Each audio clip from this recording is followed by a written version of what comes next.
Supportive कोणाचं नसल्यामुळं मला हॉटेलला जाऊन काम करायला लागलं आणि मी अक्षरशः हॉटेलात प्लेट घासलेले आहेत। गावातील आजूबाजूचे लोक बरेचसे माझ्या आई वडिलांना हिनवत होते की तुमचे पोरं काही करू शकत नाहीत, काही होणार नाही तुमच्याकडनं। तर पायात चप्पलही नव्हते। ज्या वेळेला पुण्यात आलो, जिसके किशे में कुछ दाना नहीं है उसके पास कोई आता नहीं है। कारण पैसा येत होता, लहान वय होतं, नॉलेज नव्हतं की कुठे इन्व्हेस्टमेंट करायचं आहे। आणि मी ही तीच चुकी केली जे आजचे 17-18 वर्षाची मुलं चुकी करतात, तीच चूक माझ्याकडनंही घडलेली आहे। 2-3 धमक्याही चांगल्या आल्या, भयानक होतं माझ्यासाठी ते सगळं काय। त्या धमकीला मी अजिबात पाणी नाही घातलं। आज माझा वर्षाचा टर्नआउट 1 CRच्या अभाव आहे।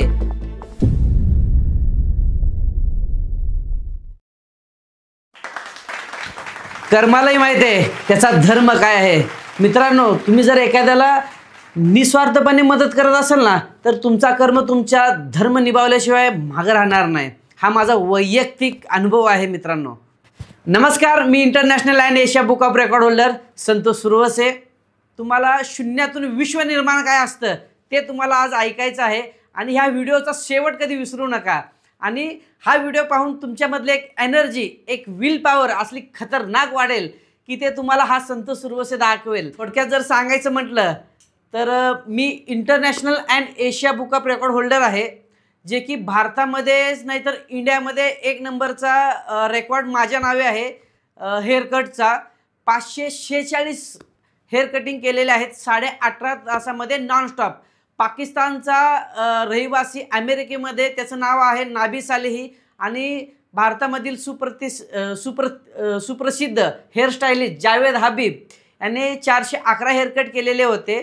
त्याचाही रेकॉर्ड आपण तोडलेला आहे। तर मित्रांनो, प्रवास सांगण्याच्या आधी मी तुम्हाला एक सांगेन, जर तुम्हाला प्रगती करायचा असेल तर तुम्हाला 2 गोष्टीवरती खूप चांगल्या प्रकारे चालायला लागतं। पहिलं, तुम्हाला वेळ पाळायला लागतो। दुसरं, तुमच्या सोबतचे जे लोक आहेत ते चांगले लागतात। वेळ आणि विश्वास ह्या दोन्हीमध्ये थोडासाच फरक आहे। तर ह्या दोन्हीतला अंतर जर तुम्ही समजलात तर तुम्हाला सक्सेस होण्यापासून कुणीही थांबू शकणार नाही। हा माझा वैयक्तिक अनुभव आहे मित्रांनो। माझा प्रवास माझ्या गावापासून सुरुवात होतोय। मी मूळचा धाराशिव जिल्ह्यातील आचलेर या गावातील रहिवासी आहे। तर आई वडील हे शेतकरी घराण्यातले आहेत, मीही शेतकरी घराण्यातला। भाऊबंद 3 बहिणी 2 भाऊ असा परिवार। आईलाही लिहिता येत नाही, वाचताही येत नाही, वडिलांची परिस्थिती तीच। गावातील आजूबाजूचे लोक बरेचसे माझ्या आई वडिलांना हिनवत होते की तुमचे पोरं काही करू शकत नाहीत, काही होणार नाही तुमच्याकडनं।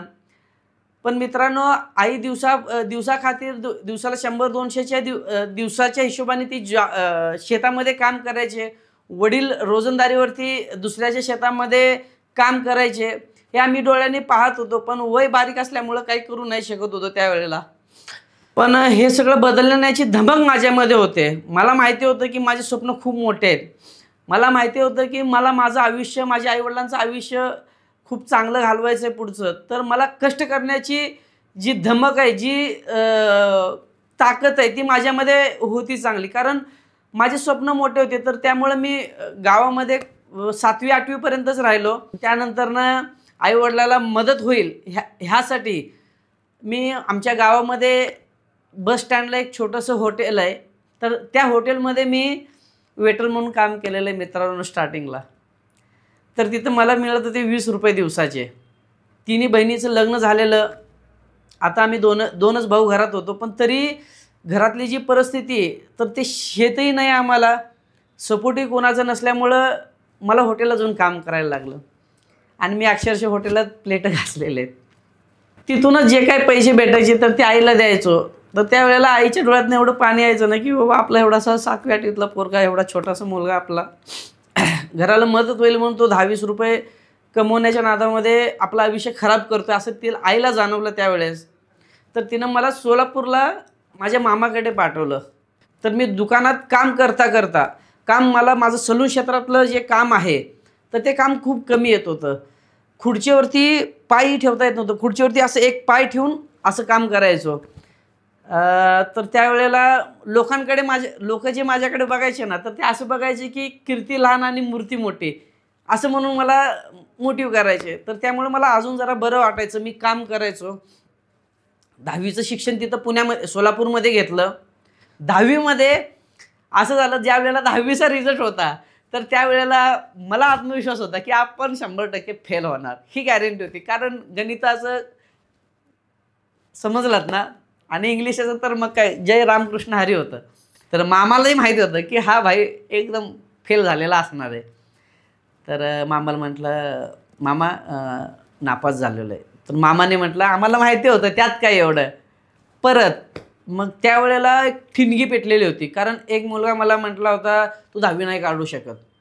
तर त्यावेळेलाच मला एक टास्क मिळालेला होता आणि मी स्वतः टास्क घेण्यासाठी तयार होतो त्यावेळेला. तर अख्ख्या शाळेत एकटाच नापास हा बट्टा माझ्या कपाळी कधीच नसायला पाहिजे, म्हणून मी म्हटलं की नाही, आता मला दुसऱ्या शाळेत ॲडमिशन घ्यायचं आहे. तर दुसऱ्या शाळेत जाऊन मी 10वी पास झालो. तिथं 10वी पास झाल्यानंतरने घरची परिस्थिती शांत नाही बसू देत होती मला. ते आईवडिलांचं कष्ट करणं, रात्ररात्रभर शेतात काम करणं, हे मी डोळ्यांनी पाहत होतो. पण मला शिक्षणापेक्षा मला बिझनेसमध्ये जास्त आवड होती. तर त्यामुळं आपण असं म्हणजे मी विचार करत होतो की नाही नाही नाही नाही, आपल्याला 2 पैसे कमवायचे आहेत आणि आईवडिलांना एक सुखाचा दिवस दाखवायचा आहे. तर तो सुखाचा दिवस दाखवण्यासाठी 10वी झाल्यानंतर मी 11वी केली, पण 11वी मधूनच ब्रेक केला. मग त्यानंतर ना माझा एक मित्र होता ज्याची चायनीजची गाडी होती. तर पैसे तर काही नव्हते आणि तुम्हाला माहीत आहे, जिसके जिसके खिसे में कुछ दाना नहीं है उसके पास कोई आता नहीं है. तर त्याच प्रकारे मला सपोर्टला कोण नव्हतं, पैसे कोणी देत नव्हतं. तर मी माझ्या आईवडिलांना म्हटलं, आई मला चायनीजचं करायचं आहे. तर मला आई म्हटली की तू सलून क्षेत्रात चांगलं काम करतोय, काम येतं तुला, तू सलूनमध्येच कर.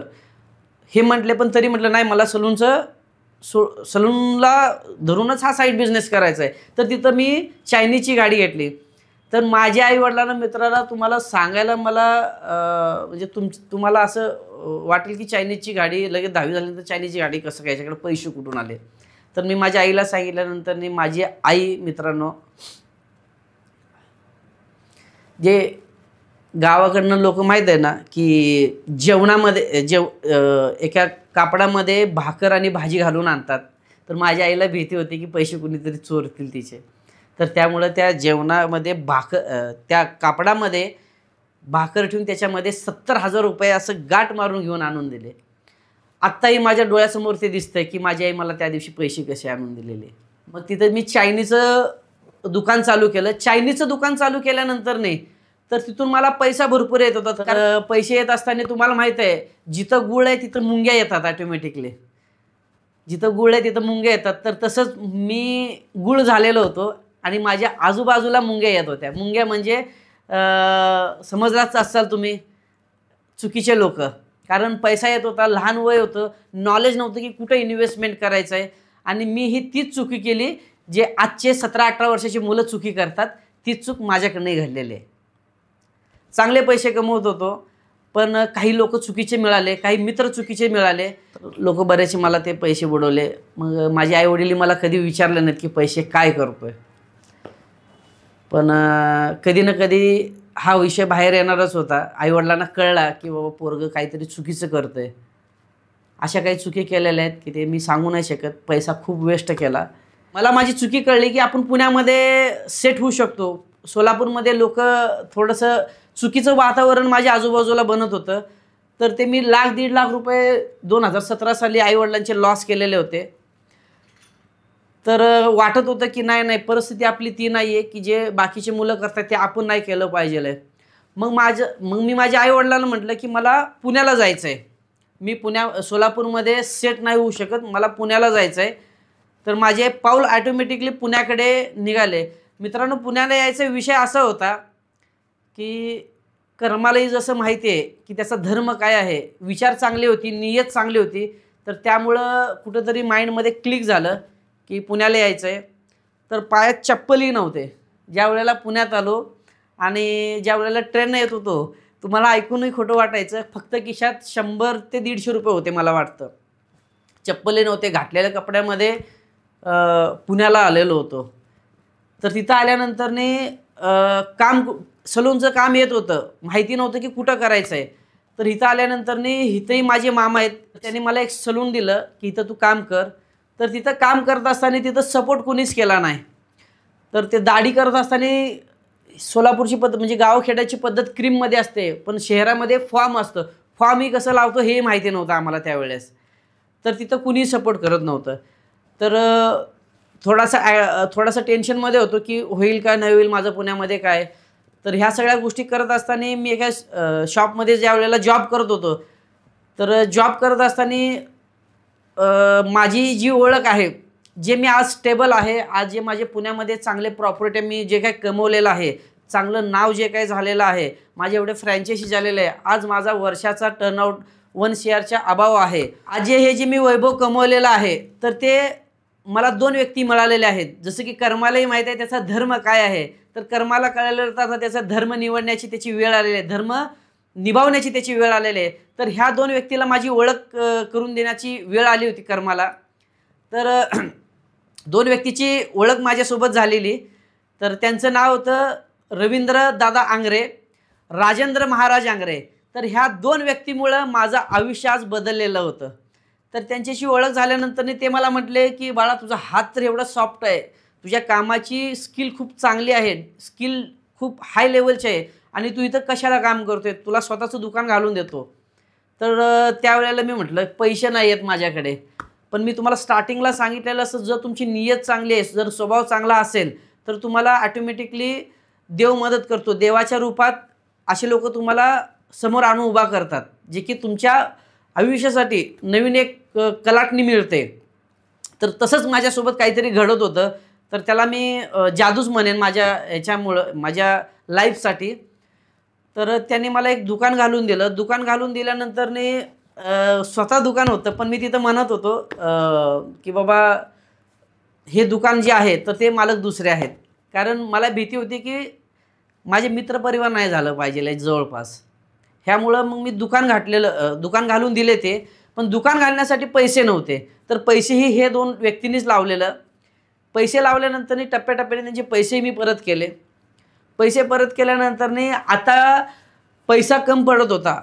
पैसा कमी पडत असल्यामुळं मित्रांनो पुण्यातही सलूनचं दुकान करत करत मी नाईटला वॉचमॅन ड्युटी केलेलं आहे. 2 महिने मी वॉचमॅन ड्युटी केलेलं आहे. कारण घरी मी जे काय नुकसान करून आलेलं होतं ते मला कुठंतरी भरून द्यायचं होतं. तर सलून चालवता नाईटला तेही केलेले 2 महिने. ज्या वेळेला मी पुण्यात माझं सलून स्टार्ट केलेलं होतं तर त्यावेळेला एक किस्सा तुम्हाला सांगतो. तर तो किस्सा असा आहे की माझे एक रिलेटिव्ह आहेत की त्यांचं एक लग्न होतं. त्यांचं लग्न असताना ते लोक माझे आईवडील वगैरे आले होते त्यांच्या घरी. तर त्यांच्या इथं राहण्यासाठी जागा नाही म्हणून ते माझ्या इथं पाठवलेले होते की इथं आमच्या इथं राहण्यासाठी नाही, तुझ्या इथंच ॲडजस्ट कर. मग आम्ही जे एक छोटीशी रूम घेतलेली होती 10 बाय 10चीच होती, त्याच्यामध्ये आम्ही 8 मुलं झोपायचो. मग त्या दिवशी माझ्या आईवडिलाला राहण्यासाठी व्यवस्था करायची होती. आईवडील आलते, बहिणी आलत्या. तर असं झालं की सगळे मुलं म्हटले की आम्ही बाहेर झोपतो, आईवडील वगैरे फॅमिली तुझी मध्ये झोपू दे. तर त्यावेळेला एक क्लिक झालं की माझा रिलेटिव्हचं एवढा चांगलं सगळं सेट असून राहण्याची सुविधा करू शकत होता, तरी त्यांनी न करता माझ्याकडे पाठवलेलं आहे. तर त्यावेळेला एक जिद्द बाळगलेली होती की नाही, ह्याचा बदला आपण असा नाही घ्यायचा, ह्याचा बदला आपण आपल्या सक्सेसनं दाखवायचं आहे. तर त्यावेळेला डोक्यात एक क्लिक केलं होतं, एक विजन स्वतःसाठीच दिलेला होता की जोपर्यंत तुझं पुण्यामध्ये स्वतःचं घर होत नाही तोपर्यंत तू गावाकडचा तोड नाही बघायचा. असं स्वतःला मी टास्क दिलेला होता. बरेचसे लोक म्हणत होते की तू गावाकडे काय येत नाही, वर्ष झालं, 1.5 वर्ष झालं. तर ते मी सांगितलेलंच नाही की माझं काय विजन आहे. तर त्यावेळेला स्वप्न पाहिलेलं होतं की पुण्यासारख्या सिटीमध्ये माझं स्वतःचं घर असेल, ऑल फर्निश्ड असेल आणि आईवडिलाला चांदीच्या ताटात जेवण घालायचं आहे आणि वडिलांच्या 10 बोटामध्ये 10 अंगठ्या घालायच्या. त्याच दिवशी ह्या पुण्यामध्ये आपलं साम्राज्य आहे, हे अस्तित्व आहे, हे दाखवायचं होतं ज्याने माझ्या आईवडिलाची इन्सल्ट केली होती त्याला. तर तोही व्यक्ती आज 100 ठिकाणी जाऊन सांगतो की हा माझा रिलेटिव्ह आहे, हा माझा रिलेटिव्ह आहे. तर मित्रांनो सांगायचं तात्पर्य एवढं की तुम्ही जर सक्सेस मिळालात ना, जे तुमचे नव्हते तेही म्हणतील की हा माझा आहे. तर असं दुकान माझं केलं, घर केलं. त्यानंतरने पुण्यामध्ये आता 4-5 आपले शॉप आहेत आणि ही स्किल शिकण्यासाठी पैसे तर लागत होते, मध्येच लॉकडाऊनचा पिरियड आला, चांगले दिवस आलेले होते, परत लॉकडाऊनचा पिरियड आला. मग त्यानंतरने असे काही किस्से घडले माझ्या आयुष्यात की जसं सोलापूरमध्ये माझे डाऊन दिवस आले, तसं लॉकडाऊननंतर प्रत्येक मोठ्या उद्योजकांना तो फ्लो सामोरे जावं लागला त्या फ्लोला. मी तर छोट्यातला छोटा, मलाही तीच परिस्थिती. तर योगायोगानं माझे जे शॉपचे ओनर आहेत सांगळे, तेही चांगले मिळाले, पण पैशाचं नाटक नाही करू शकत होतो. मग त्यावेळेला अशा वाईट दिवसामध्ये, अशा खाली पडलेल्या दिवसामध्ये पण मला उठून उभं राहायचं होतं. कारण लॉकडाऊनच्या अगोदर माझी एंगेजमेंट झालेली होती. तर पैसे तर नव्हते खिशात, 1 रुपया नव्हता. लॉकडाऊनमध्ये घरच्या बाहेर निघत नव्हतो आणि त्यातल्या त्यात डॉक्टर आणि सलूनवाला ह्या दोघांनाच शेवटला ओपन केलेलं होतं. पण आमच्या दोघांची परिस्थिती, डॉक्टर कमवत होता, आम्ही गमवत होतो, अशी परिस्थिती होते. पैसे तर नव्हतेच. मग त्यावेळेला एंगेजमेंट तर लॉकडाऊनच्या आधी झालेली होती, पण 3-4 वर्ष एंगेजमेंट झाल्यानंतर थांबवलेलं होतं. तर मुलीकडचे म्हणत होते की नाही लग्न केलं पाहिजे, लग्न झालं पाहिजे, तुम्ही या. तर माझे जे सासरे आहेत शरण बसप्पा सूर्यवंशी गुलबर्ग्याचे, तर त्यांनी त्यांच्याच खिशातनं सगळं काय खर्च करून त्यांनी आमचं लग्न लावून दिलं. लॉकडाऊनमध्ये मी माझी जे प्रत्येक घरातली जी स्त्री ती लक्ष्मी असते, तसं मी माझ्या लक्ष्मीला, माझ्या वाईफला गावी घेऊन आलेलो. तर त्याही वेळेला न्यूजला ABP माझा, TV9 ह्या सगळ्या ठिकाणी माझं जरा व्हायरल झालं होतं की पुण्याचा पट्टा, लग्नाची घाई, निघाला थेट बुलेटवर गुलबर्ग्याला, 450 किलोमीटरचा पल्ला पार करून आणली बायको, असं काहीतरी ते चालवलेलं होतं.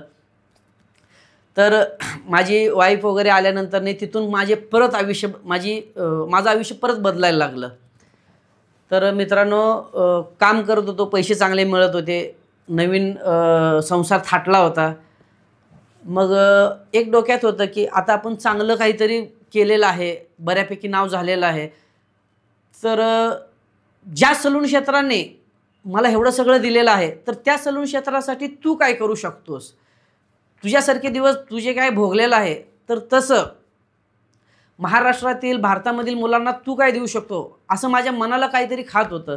तर मी मग वाटलं की आपण एक अकॅडमी चालू करूयात. एवढा मोठा वर्ल्ड रेकॉर्ड आपण केलेला आहे, वर्ल्ड रेकॉर्ड जे की तुझ्या नावे आहे, भारतातच नाही तर जगामध्ये कोणाच्या नावे नाही आहे तो रेकॉर्ड, जो तुझ्या नावे आहे. तर त्याचा उपयोग तू तुझ्या पुढच्या पिढीला कसं काय देऊ शकतो, हे माझ्या डोक्यात होतं.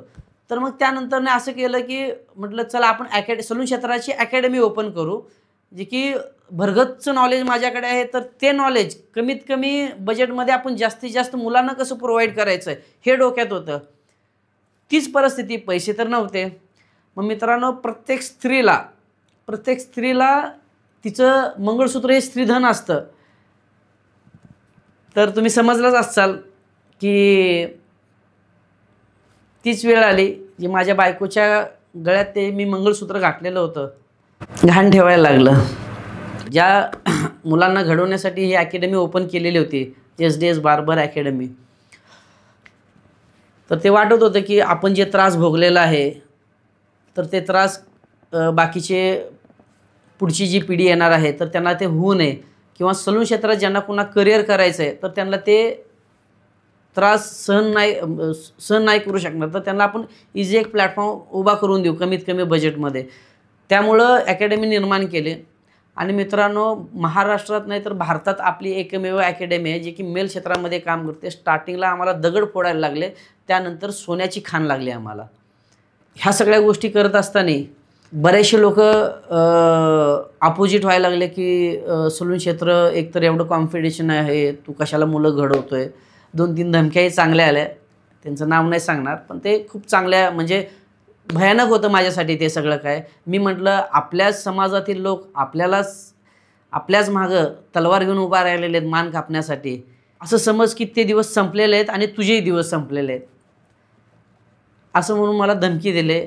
मी त्या गोष्टीला इग्नोर केला. मी म्हटलं ठीक आहे, नाही आपण सलून क्षेत्रामध्ये जे कमवतोय बाकीच्या मुलांचाही तेवढंच अधिकार आहे त्याच्यावरती, असं सांगून मी त्या गोष्टीला थंड डोक्याने काम घेतलं. त्यानंतर परत 4 ते 5 लोक डायरेक्ट अकॅडमीमध्ये आले. तर ते मला म्हणायला लागले की तू जर अकॅडमी बंद नाही केली ना तर असं समज की तुझ्या आयुष्यात जे घडलं नाही ना तर ते घडेल. त्या धमकीला मी अजिबात पाणी नाही घातलं. तर त्या धमकीलाही मी सामोरे गेलो. आयुष्यात जर मोठं व्हायचं असेल तर डोकं तुम्हाला शांत ठेवायला लागतं. आलेल्या संकटाला हसून सामोरे जायला लागतं. लोक तुम्हाला वेडे म्हणतील पण वेडेच लोक इतिहास घडवतात. जर सलून क्षेत्रामध्ये जर तुम्हाला इंटरेस्ट आहे, मी म्हणत नाही की सलून क्षेत्रच करा. ज्या स्किलमध्ये तुम्ही आहात, ज्या फील्डमध्ये आहात त्याच फील्डमध्ये तुम्ही तुमचं साम्राज्य उभा करू शकताय. हे मी माझ्या अनुभवातून तुम्हाला सांगतोय. दोनच गोष्टी तुम्हाला करायच्या आहेत. कुठल्याही क्षेत्रामध्ये जर तुम्हाला मोठं व्हायचं असेल तर त्यासाठी एकतर तुम्ही वेळ पाळला पाहिजे परफेक्ट, आणि दुसरं दिलेला शब्द. ह्या दोन गोष्टी जर तुम्ही पाळत असाल तर तुम्हाला सक्सेसपासून लांब कुठलाही माणूस ठेवू शकत नाही. जर तुम्हाला मोठं व्हायचं असेल तर तुम्हाला पुढचे जे काही प्लॅन असतील, जे काही विजन असतील तर तो कुणालाही शेअर नाही करायचा. त्याच वेळेला शेअर करा ज्या वेळेला तुम्ही लास्टच्या टप्प्यात आहात. मित्रांनो, वय आणि पैसा गेलेला येऊ शकतो पण वेळ गेलेला कधीच मिळत नाही. तर त्यामुळं जोपर्यंत तुमचा वेळ आहे तोपर्यंत तुम्ही तुमचं आयुष्य घडवलं पाहिजे. कारण एकदा गेलेला वय परत येऊ शकत नाही. गेलेला पैसा येऊ शकतो पण गेलेलं वय हा कधीही परत मिळत नाही. वेळ हाच तुमच्यासाठी एक सोन्याची खाण आहे. कारण एकदा वय तुम्ही क्रॉस केलात तर तुम्हाला पैसे कमवता येत नाही. जोपर्यंत वेळ आहे तोपर्यंतच तुम्ही तुमच्या स्किलमध्ये डेव्हलप करून तुम्ही तुमचं आयुष्य सुंदर करू शकताय. हा व्हिडिओ आपल्याला कसा वाटला ते आम्हाला कमेंट बॉक्समध्ये कळवा आणि आपल्या मित्रांबरोबर शेअर करायला विसरू नका.